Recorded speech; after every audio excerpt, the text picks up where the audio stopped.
or your five. Okay, so Mr. Ellis, we are live.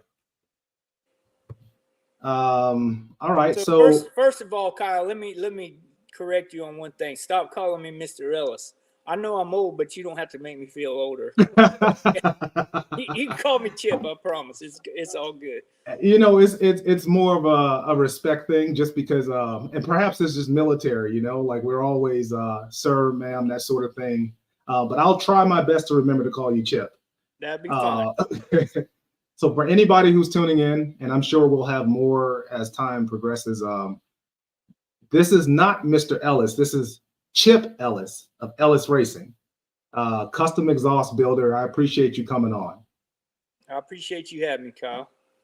All right. So before we get into the Q&A portion of this, tell a little bit about yourself. How did you get into this custom exhaust building? Well, I've always had a love for motorcycles and working on them fabrication wise. Um, I mean, it basically all started off. I did paint and body work with my dad back in his shop in the early '90s. I did that for about 20 years, and then I moved to South Carolina to work for my grandfather up there, and kind of got into the motorcycle scene a good bit because there was a lot of street racing going on up here. So I kind of had a knack for it, and then I got caught racing on the street, um, and could have lost a lot of stuff. And I was like, you know what, I'm done with this street racing game, and um, I started going to the racetrack. And then in 1999, this is how far I'm going back, 99, so that's 25 years ago. I got hooked up with Kawasaki and ran their Team Green program in 99, and then in 2000, um, I I went with Kawasaki full time. So from 2000 to 2004, I raced for Kawasaki riding their turbocharged funny bike. And then in 2004, I got a call from George Bryce at Star Racing to come test one of their street bikes, and that was the deal. I was just supposed to come test the street bike, and at that time is when the V twin Pro Stock bikes first came out. So or the SNS Pro Stock, the Harley was already out there running. So we went to Eddyville, Iowa, and I rode their street bike Harley, and they just happened to have the Pro Stock bike there. And George said, "Hey, do you want to ride this Pro Stock bike?" And I was like, "Sure." So I made the first lap, and it was like, I went really fast on it on the first lap. So I ended up signing a deal with them, and that was for 2004. So we only wanted to run 4 races so that you could be eligible for Rookie of the Year in NHRA Pro Stock Motorcycle. So we did that. I went to Indy in 2004 was my first race and qualified number 1. And we went up for first round, and I got ready to crank the bike up, and the throttle cable broke. So I didn't even get to race. Mm. I raced for George from 2004 through the end of 2007. Then I went to Don Schumacher Racing, and I raced for him for the 2008 year. And then after that, um, they I was supposed to have a 3-year deal with DSR. They canceled my contract. So Vance and Hines is right next door to DSR, and all along I had been friends with Andrew Hines, and I've known Eddie Craywick since probably 1995. So I went to work at Vance and Hines, and then that's where my education started with the exhaust stuff. Um, I worked there for 5 years, and man, the what I learned there was it was crazy. Certainly an awesome opportunity, and I'm forever grateful for the opportunity to work at Vance and Hines and do what I did. Um, I did race with them some in 2000. Let's see, 2010 we ran a Buell program out of there, and then I rode the factory Harleys for 5 races in 2016 or 17. I can't remember when it. How I don't remember, but I rode the factory Harleys, and then I went to a race for Junior Pippin. He passed away, so I went back to work for Kobe Adams, and I worked with him for a couple years. And then I just started my own thing and been going ever since. That was 2015, I think. No, 2017. We built this shop here at the house, so I've been here ever since doing my thing. Now you said that you worked with Vance and Hines. So is that like is that where you kind of gain a lot of your knowledge as it pertains to exhaust building, or? Yep. Yeah. So I when I started there, I was working in research and development. So all the Harley pipes that came through the shop, not just Harleys, but anything that was built at the shop, I would do the first set of pipes. I would spend all the time on the dyno, making all the changes to make the best product that Vance and Hines could make, and then would put it into production. So I would make all the fixtures and whatnot like that, and production would take over from there. Oh, okay. So I don't really want to ask you this directly, but so now that Vance and Hines is still a thing, but now we have Ellis Racing. What's the difference between both of you guys' exhausts? Or are they similar? No, our exhausts are pretty much they're geared more towards the street bike guys, and they do build a 1000 pipe. They're actually currently in working on some Hayabusa stuff, but my stuff, if you buy a pipe from Vance and Hines, from Brock's, from Akrapovic, from whoever, even I'll go as far as saying DME, any of those guys, you get what you get. When you call me to get a pipe built, I build a pipe for your application. Our pipes are built by me one at a time. So, like, for example, on your bike, you're saying, okay, I got X amount of cc's. I'm going to be spraying a little bit of nitrous, whatever. So for your particular application, we made what I call a hybrid pipe, where we would do some things different with the head tubes, and we would do some things different, to try to give you as most power as we could give you on when you're naturally aspirated, and then at the same time for that exhaust to be able to handle the nitrous at the same time. Ah, okay. So there's a lot of science and, I guess, lack of better terms, technology that goes into all of that. Well, I don't know if it's science so much as it is experience, knowing what works with each application, working with great customers. I think pretty much every shop out there has dealt with this with me in some way, shape, or form. WMS Motorsports, G-Force Racing, Rob Bush Motorsports, Adams Performance, HTP. I mean, I built pipes for pretty much Chris Moore. Anybody that you can think of that's in the grudge game right now, with the exception of DME, I've probably built a pipe for them at some point. Rodney Williford, he did a lot of dyno work for us, where he took 5 different exhaust pipes all on the same day on the same engine, and our pipe made more power than any combination they could put together, whether they used Murray head pipes with the Brock's megaphone or whatever. They tried a bunch of different scenarios, and our pipe was the best, and that comes from working with really smart people. And one of the people that I worked with initially when I first got going was Johnny Locklear, and he's a very, very talented engine builder, very, very good grudge racer from back in the day. So, I worked on some stuff with him and learned a lot. And I mean, I just continue to learn and continue to try stuff pretty much every day.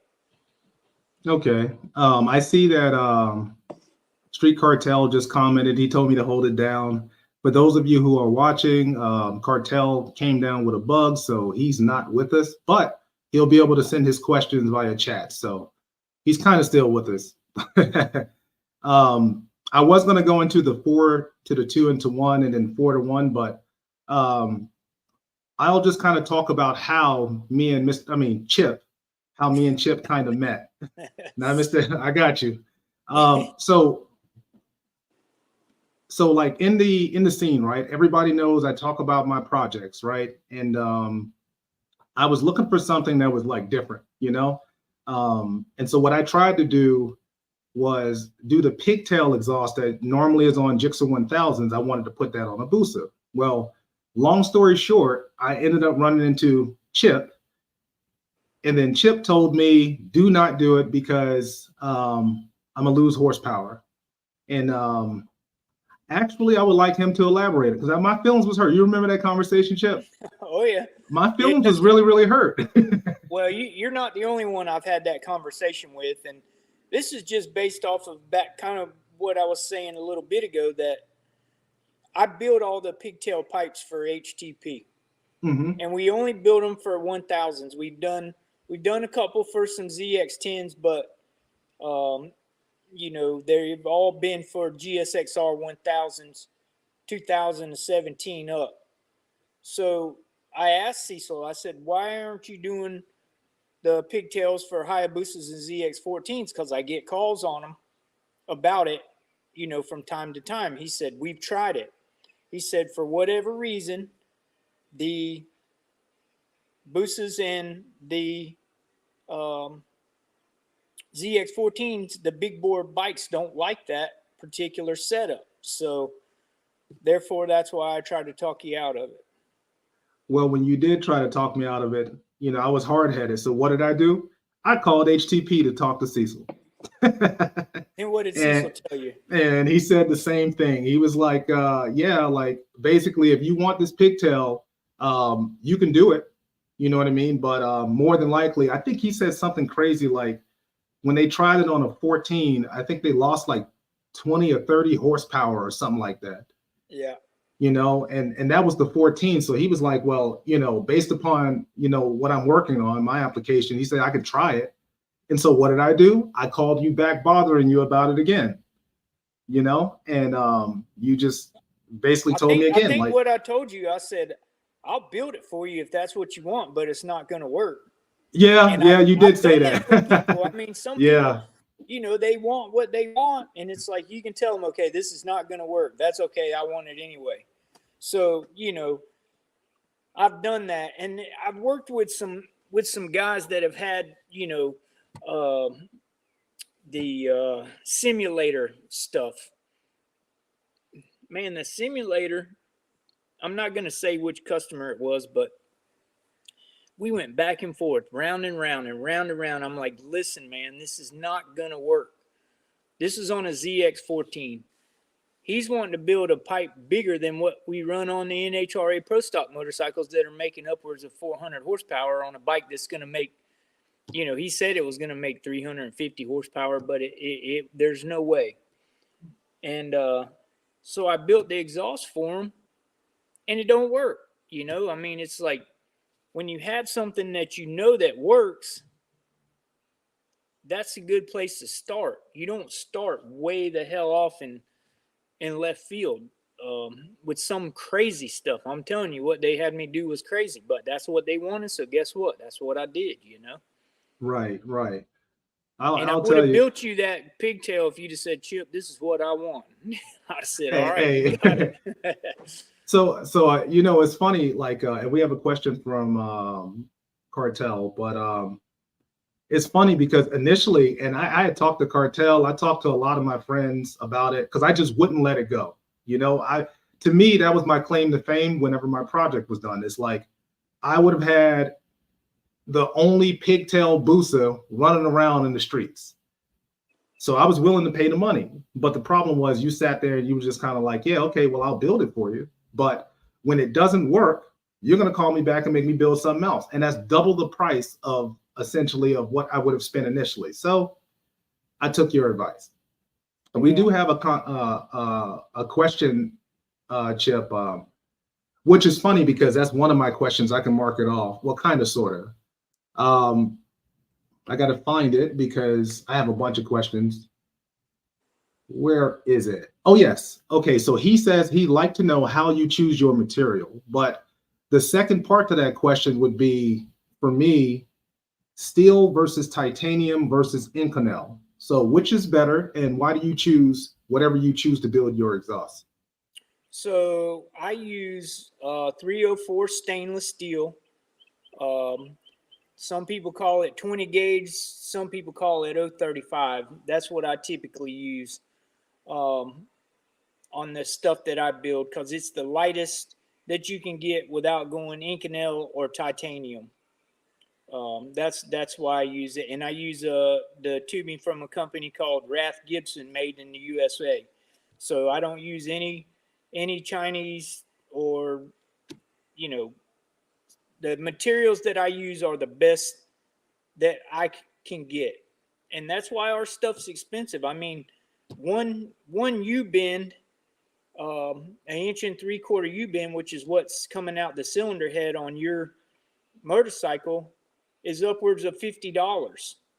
So you start putting, you know, it takes uh, it takes about 6 or 8 bends to build an exhaust pipe. That's just bends. That don't count the collector. That don't count the springs. That don't count the megaphone. You know, the the spring tabs, the O2 sensor bung, or none of that. So I mean, right there, just in tubing alone, you have about $400 in material. Oh, wow. Okay. So it's expensive to build them, you know. And then if you switch over to Inconel, Inconel is a form of stainless steel, but it has a lot of nickel in it, so it can be thinner. That's why Inconel weighs less. Um, so, like I said, on our pipe, we run 035. You can do an Inconel pipe in like 020. So it's super super thin, but it's a little more difficult to work with because, for one, you're welding a 20 thousandths thick piece of metal. Everything has to fit exactly perfect or you can't weld it, and you have to back purge it when you tack it. So for me, it's just it's not worth it. And I really feel in my heart that the 2 to 3 pounds you're going to save with the Inconel pipe versus our pipe, which, let's just say our pipe retail on is $1,800. A Inconel pipe is $4,000. Yeah. So so Yeah. you're going to save 2 to 3 pounds with an Inconel pipe, but yet where that weight is down low in the front, I cannot get in my head that that's going to be better than what we got, because the Inconel, for one, doesn't make any more power than stainless. Um, so I mean, most guys are retarding the timing anyway when they take off in low gear. So if you had that little bit of extra weight, you could leave the power in it, and it'll go on down through there. So that's where I'm at with that stuff. You know what I mean? With the Right. Inconel and titanium, I don't really feel that it's worth it. Now I know the guys that have been building the Inconel pipes, they've sold a lot of them, but I'm gonna say this, and people might get pissed off, but I don't care. I think it's a monkey see, monkey do type of deal. You know what I mean? Hey, you know what, Chip? I don't have I don't really have like a name for this. We haven't come up with one yet, but yeah, you can say whatever you want. It's all good. Yeah, no, I mean, You can say whatever you it's want. it's how I feel. It's not a fact. It's Hmm. not a something that we've studied for years and years and years. But I do know that when people add weight to their motorcycle, 9 times out of 10 they're going to put it in the front down low, especially on pro stock motorcycle. You know what I mean? So Right. Right. I could see if an Inconel pipe or a titanium pipe made more power than what we build, then I'd say, yeah, you may need that, but I don't think they do. So I've never went there, you know? Yeah, yeah. I can say like with the exhaust that you made me, and I'm not trying to start anything, but my exhaust is pretty. It's actually it weighs less than the Brock's titanium. I think Right. when I weighed it, it was like between 7 and 8 pounds or something crazy. Like it's crazy light, crazy Yeah. light. You So, know? so an inconel pipe's going to be around for a Hayabusa, same thing that I built for you. That's going to be about 5 pounds. So, as I say, you're 2.5, 3 pounds difference. And the only way that I can really see, you know, that going that route was, okay, I built a chromoly frame. I've got carbon fiber wheels. I got every bolt titanium. I've done everything that I can do. And this is a full blown, I'm trying to make the lightest package that I can make. Then, okay, maybe spend the 4,000 on the exhaust. And I get it, Kyle, because for me, like I do the same shit. I got my daughter's boat sitting over there that we drag race boats. It has carbon fiber everything, carbon fiber batteries, carbon fiber engine cover. I mean, everything pretty much as light as you can get. Now, I don't have all titanium bolts in it, but here's the stupid part is I have to add 300 pounds of weight to make her weigh what the weight requirement is in her class. Mm. So I get people wanting to, you know, have really trick light stuff, but just for me, I mean, I've had 1,000 calls on, you know, making inconel pipes and all that, but I just don't really feel that it's, you know, it's needed. And not only that, but I got plenty of stainless steel pipes to build, so I just keep on doing that, you know. You know, it's funny that you brought up the weight thing, right? So like I guess I'm kind of sort of sharing some of my little fake tricks that I have, right? Um, so like on my bike, I'm not gonna say which one. There is a lot of titanium voltage that's on the bike, right? But in different places, I chose to keep steel or place steel in different places just to have that center of gravity or have a little bit of weight. Because I Right, think a lot of the street guys and or drag racers, some road racers, a lot of times they want to replace the whole bike in titanium. But that kind of defeats the purpose if you can't put the bike or get the bike on the road from A to B. Like it just is not going to work. right, So for me, you know, I and titanium is expensive. The other thing too is I guess I'll say this, you don't necessarily have to spend all the money on titanium because I was weighing bolts, you know, titanium versus steel versus aluminum. And I found that some of the steel bolts and aluminum bolts, depending, are actually lighter than some titanium and vice versa, right, you know, but it's crazy because, you know, with the trends and stuff, like you see someone with a nice bike, automatically, what are they going to want to do? They're going to say, oh, that's a nice bike. You have a lot of titanium. I'm just going to spend thousands of dollars on titanium when in actuality, it may not be needed. right. You know what I mean? So we do have a couple of questions. The next question would be, so this is from Cruisin' Dan. Would the pigtail style exhaust work on the Gen 5 ZX10 like it does for the Gixxer 1000? Yes. It will? From what Okay. what we've seen, um, you know, I've done some for David Fondon for his ZX10. So yes, I would think you could see that, you know, that the pigtail would work good on the ZX10. Okay. All right. Um, Love Moto 38, which is my partner in crime. Thanks for the support. What is the production turnaround time on average? Now, I got my pipe, I think, kind of fast, in my opinion. But Well, you could have got yours a lot quicker because, as I recall, we were going to build the pipe, but you had just got your ECU or something the week before. Um, but typically, it's 4 to 6 weeks for me to build you a pipe. 4 to 6 weeks. Okay. Street Cartel for a street project, what do you suggest for an exhaust combination? And oh, he said, "Speak your mind, brother." so, so for a street combination, and anybody who's watching, right? Like, there's going to be a lot of street guys that's watching this. So I know you kind of dibble and dabble, or your profession is more drag racing, like building these exhausts for drag racers. But you know, for a street project, what do you suggest? Well, I mean, depending on what your goal is, do you want something that comes up and is up high so you can, make corners with it? That, it depends on what you're really going to do with the bike as to what you're going to do with the exhaust. And the other thing that I would say is, where do you live? Where do you ride your bike? Do the cops get pissed off if you're riding around with no baffle, So with that being said, I mean, Brock's makes an awesome pipe. I've known Brock for 25 years. We raced together, and his stuff's nice. And it's the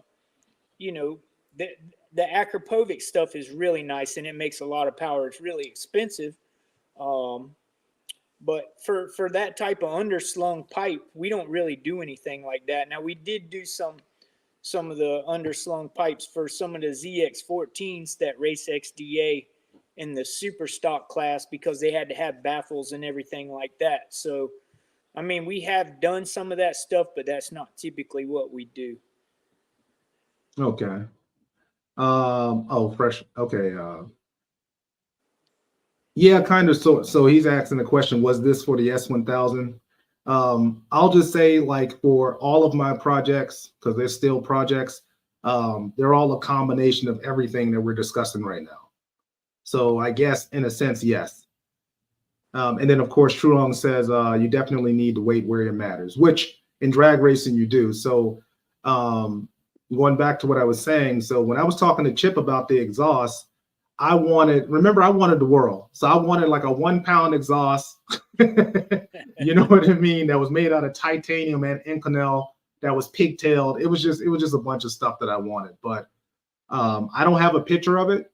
I mean, some of my closest friends, have seen pictures of it, but I will release the pictures and everything that's involved in it once my bike is done. But that's a perfect segue to this. I got my pipe ceramic coated. So what do you think about ceramic coating? I really don't have an opinion on it per se. The only thing that I will say is it seems like it scratches fairly easy. Mm-hmm. But you're going to keep that black look. With the stainless steel, it's a matter of time before it kind of turns brown and it's not as beautiful as it is the day you took it out of the box. But the other side to that is if you have a red Scotch-Brite and some WD-40, you can clean it right back up just like new. So, the idea is to try to keep the heat inside the pipe. And they say the ceramic coating helps with that. But I've never dynoed, like taking two pipes, one that was coated and one that wasn't coated, and dynoed them back to back and seen, what the difference is, if there's any horsepower to be had, Right. I will say this. Mm-hmm. I think if the ceramic coating made power, that every pro stock car on the planet would have it, and not one of them does. So I guess that's similar to wrapping air boxes. Well, that might be a different story. Is it? It may be. You want to keep that air cool, that's for sure, because the cooler the air, the more power it's going to make. Right. Now, my understanding, like EJR said, I love coating pipes. I did a lot of research and I love black. That's like my favorite color, right? So every exhaust known to man, I try to make it black, except for my Gen 3 recently, that's not black yet. I try to do something different and I'm starting not to like it. Okay, so like what all goes into making your exhaust? You don't have to like go into the crazy details, Chip, but like what goes into it? So let me just grab something real quick. Okay. And for the chat, if you have any questions, again, Oh, okay, he got okay. Well, let's see what he So got. this is a typical 4-into-1 collector. Uh So all huh. 4 tubes go into this one collector and it exits out the other end. So that's what we start with, a bare piece of that right there. And then we take these U-bends, and I've built so many of these pipes, I know where to cut them. I mean, I don't have any fixtures. I just use like if we're building a Hayabusa pipe, I have a Hayabusa set of cases with a head. And there's so many different variables on um, exhaust spigot size. So a lot of guys, like all the Vance and Hines heads come with stock OEM spigots, but Carpenter builds a big spigot head, so I have to have a different head for that. Kobe Adams builds a bigger spigot than Carpenter, so I have to have a head for that. But so no, I just take the Oh U man. bends, cut them where they're needed, tack everything together, and weld it up. Yeah. I Mr. Ellis, I mean Chip. Yeah, I think I kind of missed the joke that was said. So yeah, that's why I'm not laughing at you, Chip. I'm laughing at the stupid jokes in the chat. Um, okay, so another one. I did notice that on your pipe. So I compared. I went through my garage and I started miking all of the primaries, and I noticed that yours, at least for my application, the primaries was what up to 10 millimeter larger. So I guess that brings me to my next question: step headers versus just a size all the way through for the primaries. Like, why is that? And is that something that's for NA versus nitrous, or like, why do you Well, guys do that? typically, like it just depends. Like a pro stock car um, will have 2 steps. Most of the motorcycle stuff we do just has 1 step. Um, and what that does is it helps to speed up the velocity of the exhaust when you go to the next step. As that valve opens and starts help pulling, to get the exhaust coming out and the sound waves bouncing around in there, it helps. And at the step, it creates a low pressure area, which helps to speed it up. So that's what we do. Everything is a step unless the customer requests something different. Hmm. I guess so. We do. This is like one of the largest. Several people have are mentioning it in the chat. So I know we discussed it offline, but 4-into-1 versus 4 to 2 to 1 on exhaust. And it doesn't Okay. necessarily have to be a sidewinder, but it could be a street application as well. Right. But Let me grab a couple more collectors right here. okay. So this this would be your typical 4 2-into-1. So actually you'd have 3 collectors, but I only had 2 on the shelf. So you would have your 4 tubes coming out of the head like that. And then you would have another 2 tubes coming in, going into another collector, going out to your tailpipe. So this setup right here would typically give you more bottom end and mid-range power. That's why you about on every road race bike you see, um, street bike, you'll do a 4 2-into-1 because they make more power coming off the corner. But for a drag racing application where you're wide open the whole time, the 4-into-1 is hard to beat. Now, is that because it just makes more peak power, or It's just about the way that it flows and the sound waves and that type of stuff. And typically, you might not use as big of a tubes, in a 4 2-into-1 as you would with a drag racing set, a 4-into-1. So okay? that's going back to kind of what I was telling you earlier. When we build you a pipe, we build a pipe for your application. When you get a pipe from Brock's or Vance and Hines or whatever, they're typically going to be small tubes because they're built for basically stock motorcycles. You know what I'm saying? So if you have a stock motorcycle that doesn't have anything done to it, then a Brock's or Vance and Hines or whatever your choice is, might be the way to go. But for us, that's not what we do here. Okay, so would you say that your exhaust is more geared towards well, obviously not stock bikes, but more of the built type motorbikes, like one of the extreme No, so cases? I mean, I build a lot of the new GSXR 1000 pipes with stock motors.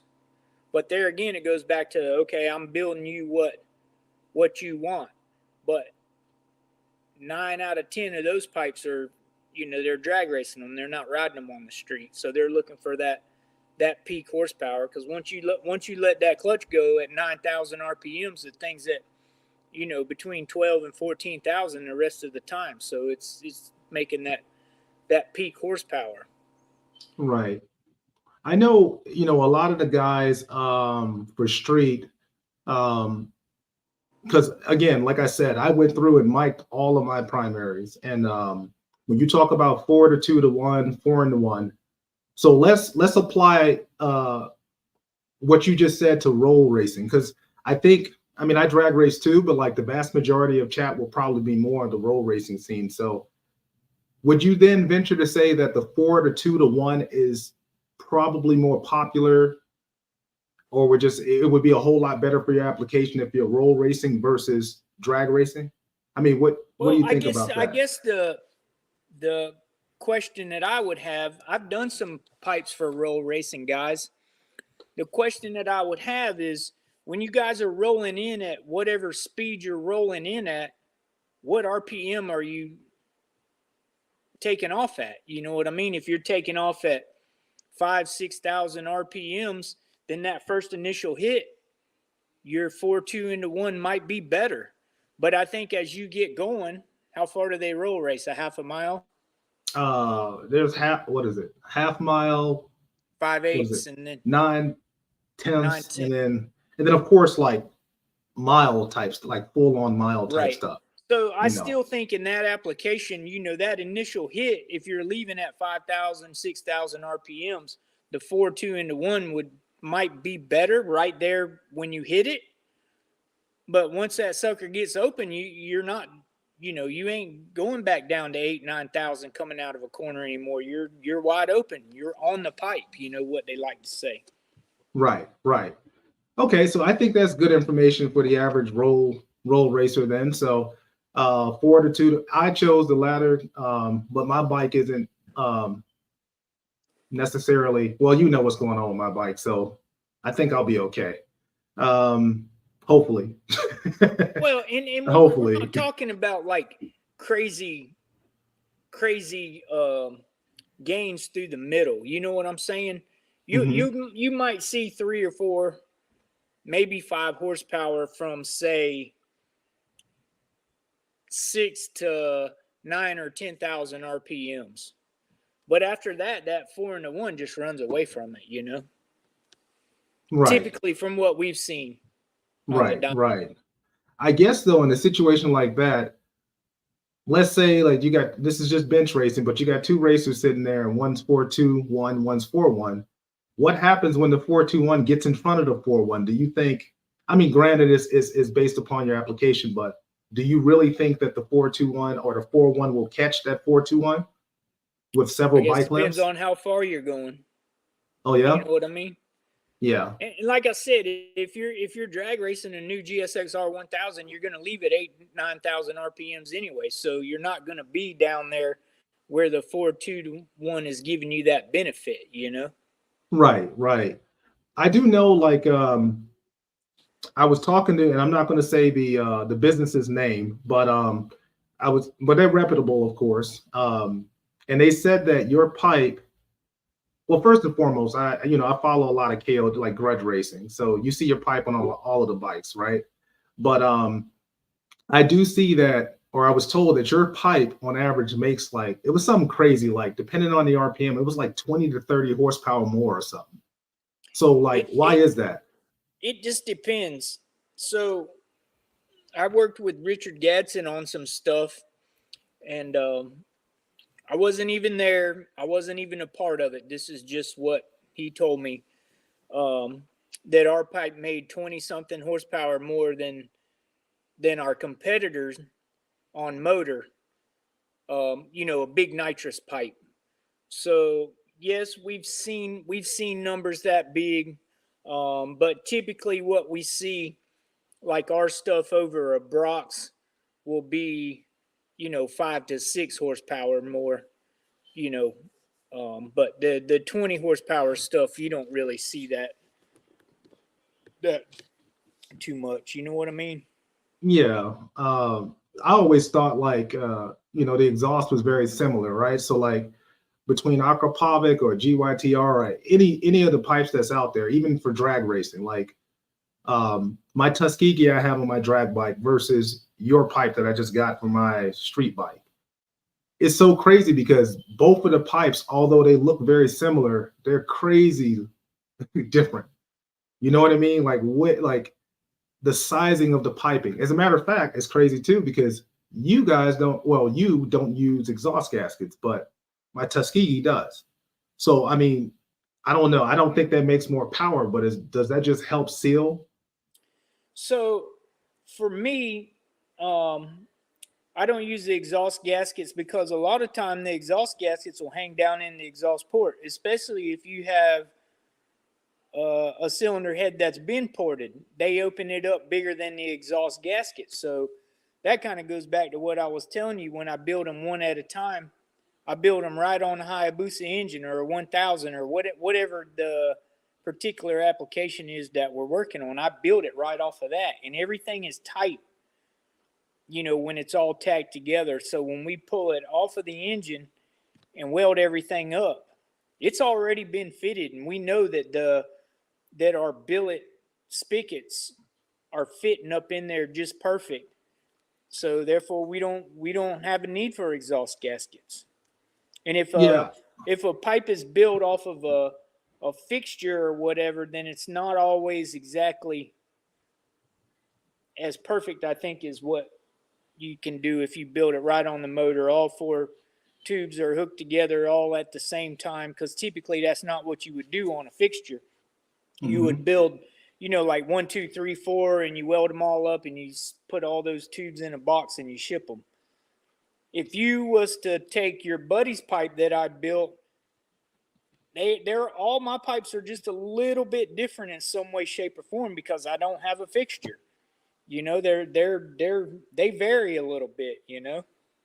So I mean, I know the clearances that I need to clear for front tire clearance and radiator clearance and all that type of stuff, but they're all just a little bit different in some way, shape, or form.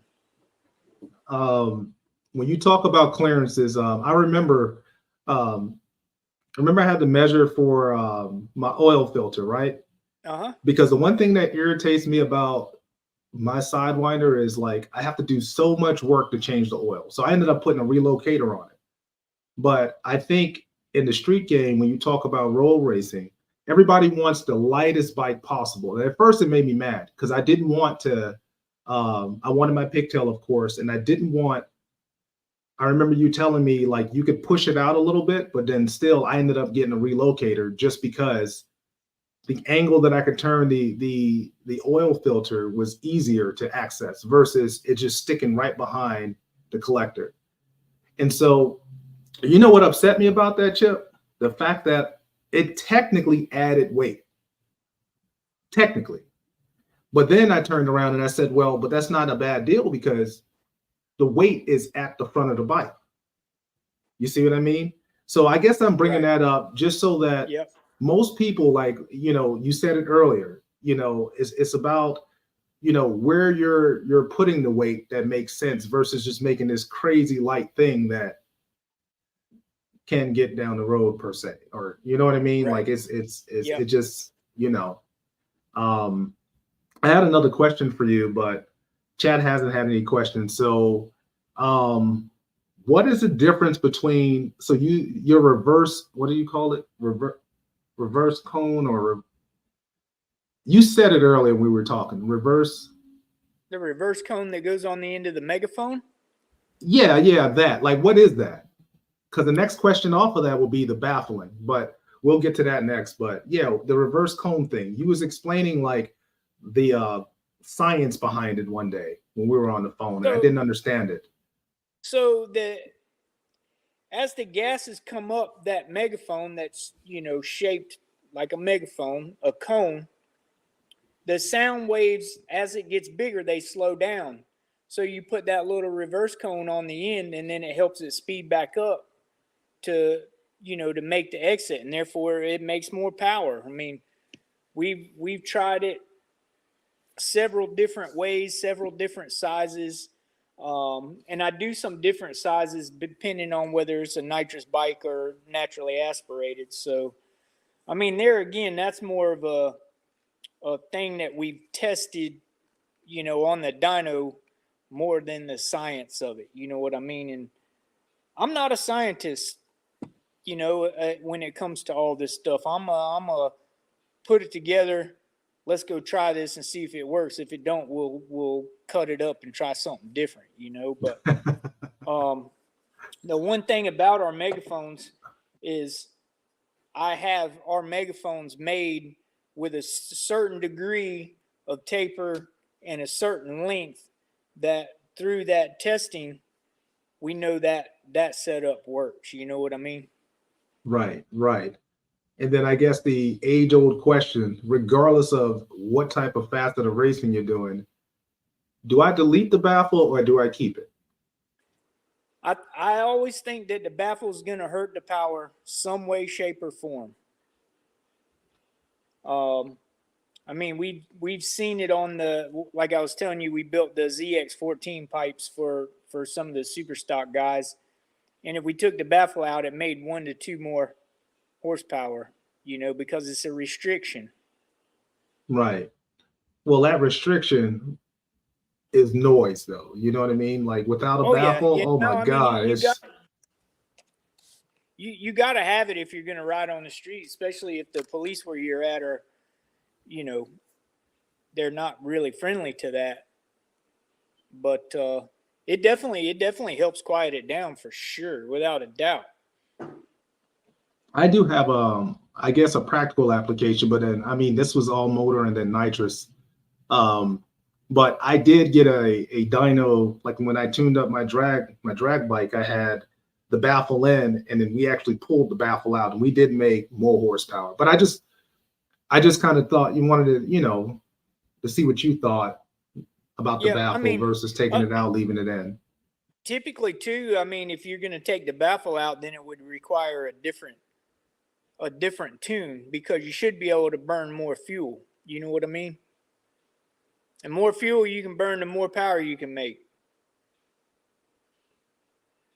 Well, that's why if you're running methanol or nitromethane or nitromethanol mixed, you can make more power because you're burning more fuel.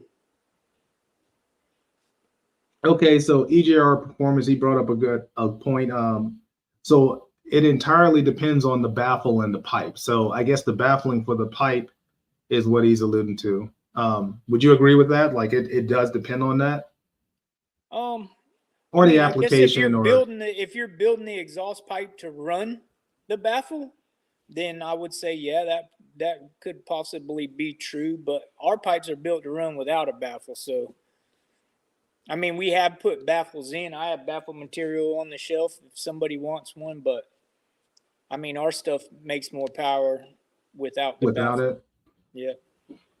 I think that was one of the first questions I asked you, didn't it? It was, I was like, hey, Chip, should I run a baffle? Should I not? And I think I asked you that question like at least 5 times because I just couldn't make up my mind if I wanted noise versus the performance, because that's really what it boils down to, at least for me, Right. But would you say that your exhaust is more geared towards built motors versus stock? Or well, I said, I build the exhaust per your application. So if you have a stock motor, we can build you something that works good for that. If you have a built motor, we'll build you something that works good for that. They're not all the same. Okay. So I guess anybody who watches this later or is watching now, so technically they call you up and they say, hey, I have this S1000, right? I have this stock motor, the S1000, max effort, whatever, what have you. I might have a small shot of nitrous on it, and this is what can you do for me? So how would you, if a customer called you about an S1000 or a Honda CBR or something, how would that work? If they call me about an S1000 or a CBR, I wouldn't be able to build them a pipe because I don't build pipes. I could, but I'd have to have the motorcycle. You know, we do. I have engines for ZX10s, GSXR 1000s, ZX14, Hayabusa. I do a lot of the little Yamaha sprint cars. But to answer your question, so like on my notes right here, I'll ask the customer, how much power are you making? You know, because that kind of determines how big the tubes need to be, you know. So if a guy has a stock motor and it's making, you know, roughly 200 horsepower, I know what size tube and what the tube lengths need to be to try to achieve the most power. Now, if he says, okay, I got a stock motor, but I got a 60 shot of nitrous on it, then what I would do is I would leave the head tubes the same size, and I would probably make the exit on the collector a little bit bigger to accommodate for the nitrous without losing too much horsepower normally aspirated, if that makes sense. And is that what happens when you're building, like, let's say a customer says, you know what, this is primarily an NA motor versus a nitrous motor. I mean, what are the differences when you build the pipes, even between that versus a combination? Like, this is a straight nitrous motor.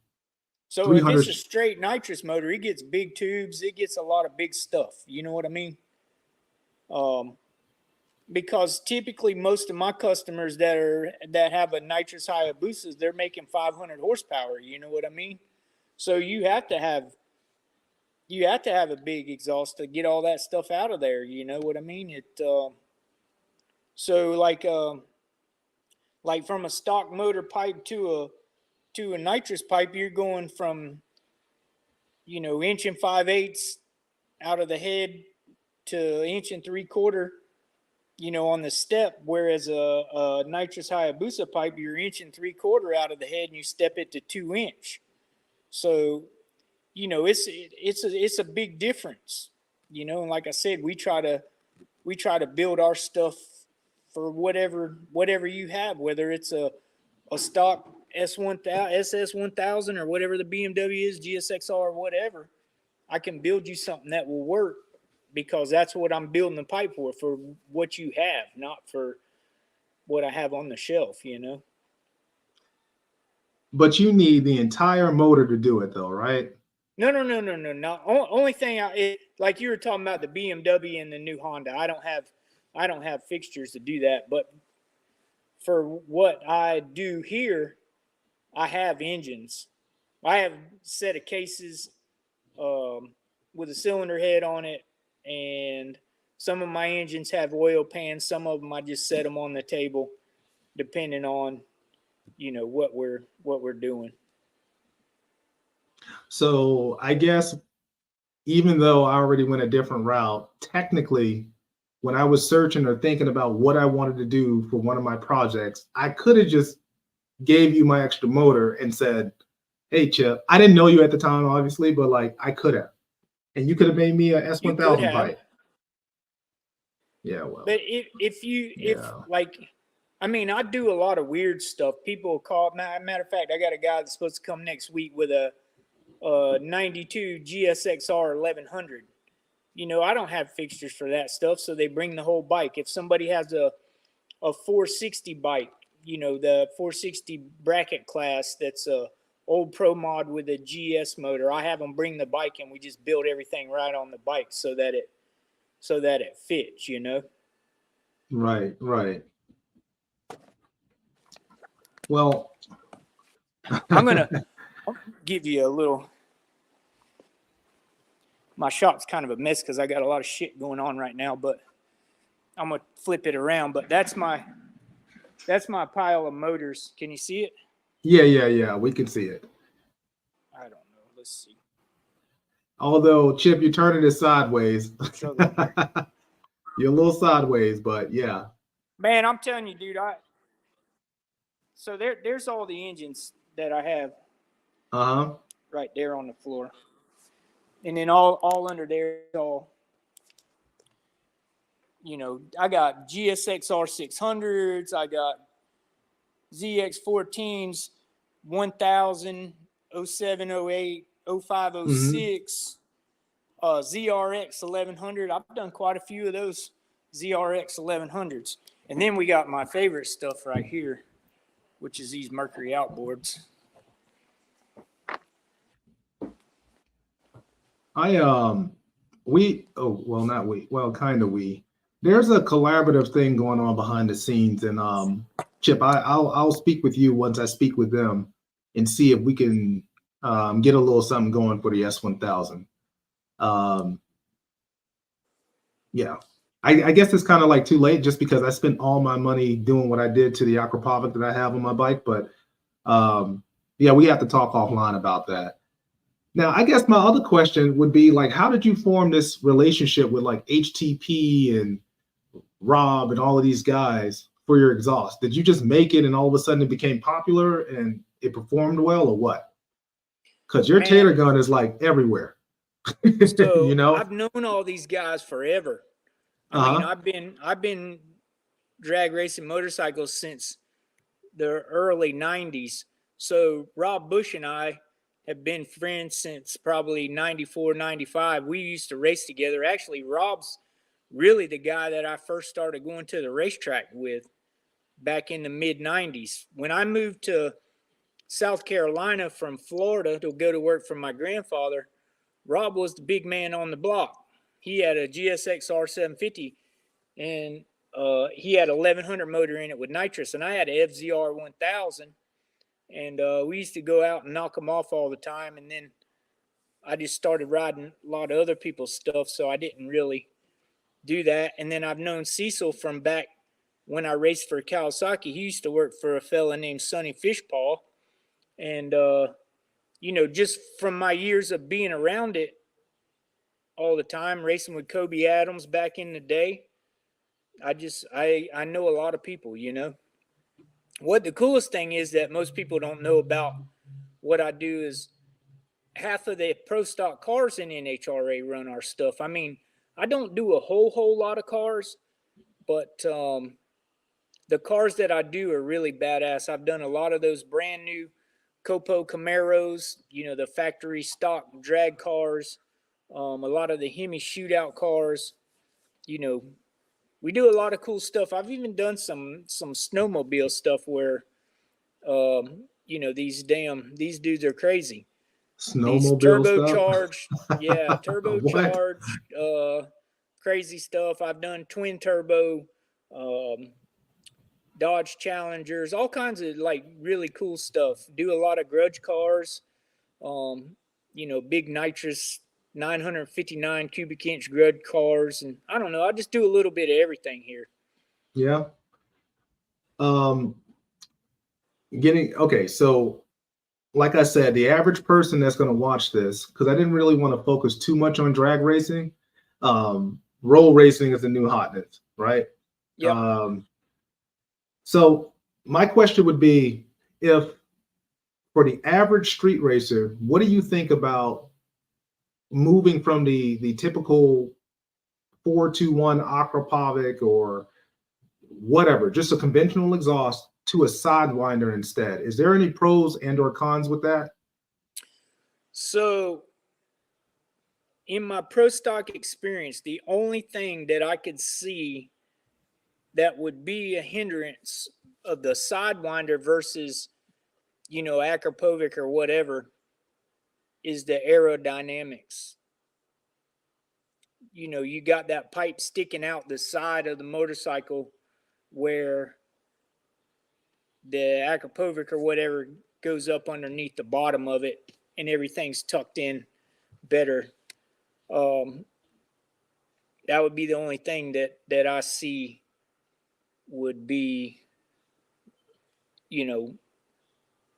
would be a negative on my pipe versus, that. Now, if you can make more power with our pipe and it can push through the wind better, then that's something else different. But I've been to the wind tunnel probably 4 or 5 times, and I know how important aerodynamics are when you're running that fast. You know what I mean? For Right. drag racing, you don't really have a choice because you have ground clearance issues. So you have to pick the pipe up and run it high. And now everybody's running their bikes so low that, like on a Hayabusa, when I build a pipe for the Hayabusa, I just set the motor on the table because, they're using these wedge pans that stick down a half an inch from the front of the motor so you can get the motorcycle lower. Well, you got to raise that pipe up. You know what I'm saying? So Right. in drag racing, that's what you have to do. But in roll racing, I think that it would be cool to do some stuff like that, but we need to work on the aero package. It's funny, like of all the times that I sit around thinking, staring at my bikes and seeing how I can make it better, I would have never thought to me, it's taking a right-hand turn. I like curves and stuff. So if I ever rode the bike in the street like that, I would want some clearance to make a right-hand turn. I didn't think about aerodynamics. So man, that's I'm a gonna good tell point. There's so much stuff in aero that I'm sure none of those guys are doing. Some of them probably are, but in 2000, when Kawasaki first came out with the ZX12, we were the first one to get one, Kobe Adams and I, and they were doing the land speed testing at Laurinburg Airport in Maxton, North Carolina, or Laurinburg, North Carolina, which is they called it Maxton, but we took that bone stock ZX12 with a Muzzy pipe.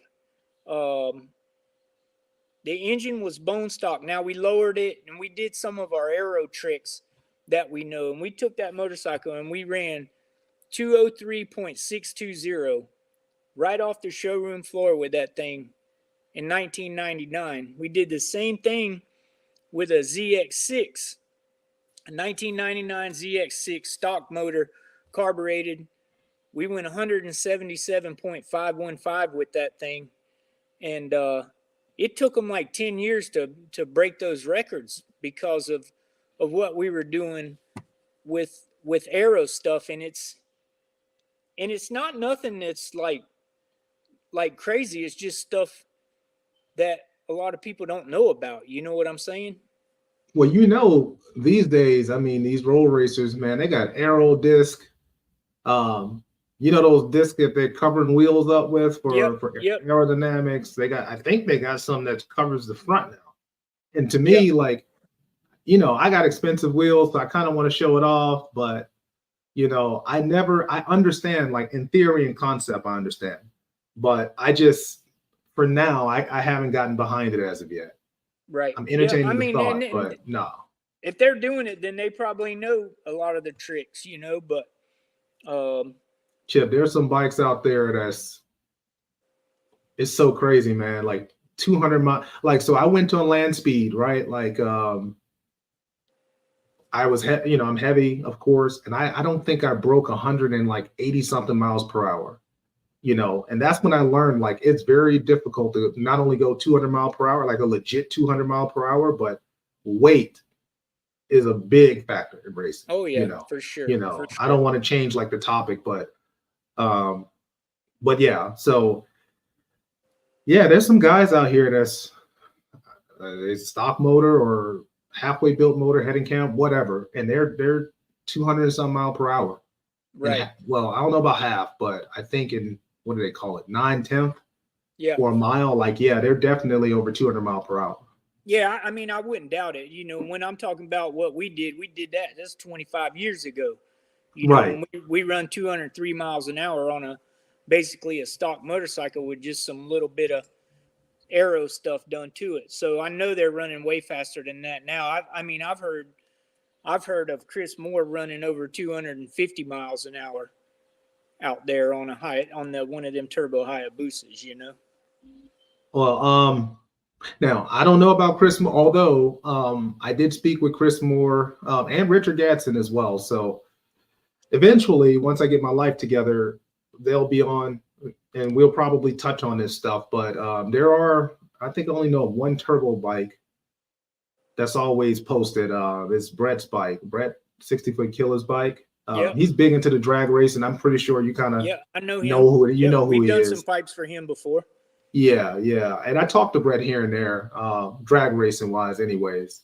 And but yeah, I think his turbo bike definitely does like 250 miles per hour or something crazy with Chris. It's crazy. It's absolutely Yeah. crazy. I mean, for me, I'm getting old and I don't want to go that fast, but there's them guys are doing it. You know what I mean? They're making so much. I mean, you think about this, those pro street bikes with the same turbo setups that they're running on those roll racing bikes, they're running 230 miles an hour in a quarter of a mile. You know what I mean? Yeah. So to go out there on the street and hold it wide open for 9/10 of a mile or however far they're going, 250 miles an hour is not unachievable, you know? You're right. There have been a couple of bikes that did 230 plus in a quarter. Yeah, you're right. Yeah. Yeah.